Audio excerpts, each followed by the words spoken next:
Headlines पाहूया।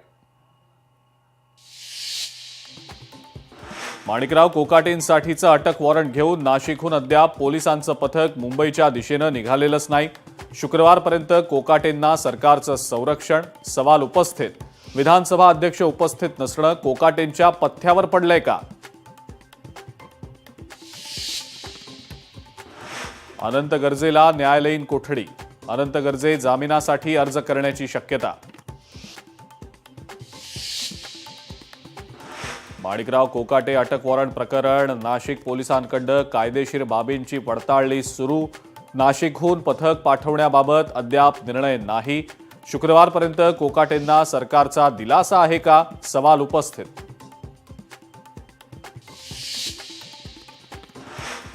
मुंबई महानगरपालिकेसाठी भाजप आणि शिवसेनेमध्ये एकमत, 150 जागांवर झालं एकमत। पुढच्या 2 ते 4 दिवसात उर्वरित जागांसंदर्भातही होणार निर्णय।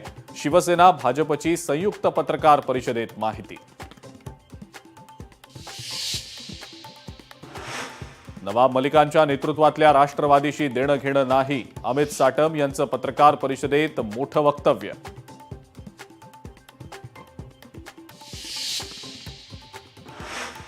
पुणे काँग्रेसच्या मुलाखतींदरम्यान गद्दार लोकांना पक्षानं तिकीट देऊ नये यासाठी काँग्रेसच्या कार्यकर्त्यांनी आळवला सूर।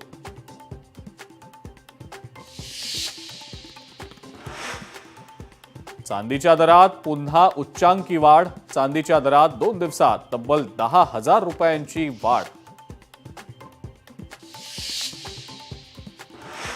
ठाकरे बंधूंच्या जागा वाटपाचा फॉर्म्युला ठरला, दहिसरमधील 8 ते 10 वॉर्ड मनसेच्या वाट्याला येण्याची शक्यता, सूत्रांची माहिती।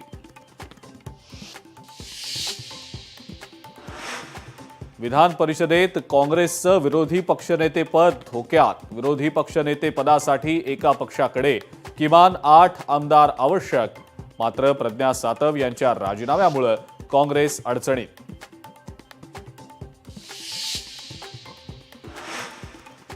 सातारा ड्रग्ज प्रकरणावर सुषमा अंधारेंचा पुन्हा गौप्यस्फोट, कारवाई झालेल्या भागामध्ये अद्यापही ड्रग्ज तस्करी सुरूच। कालही पाचगणीमध्ये छापा, अंधारेंचा दावा।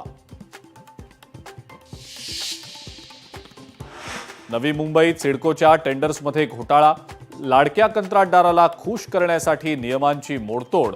एकनाथ शिंदेंच्या नगरविकास खात्यात चाललंय तरी काय? सवाल उपस्थित।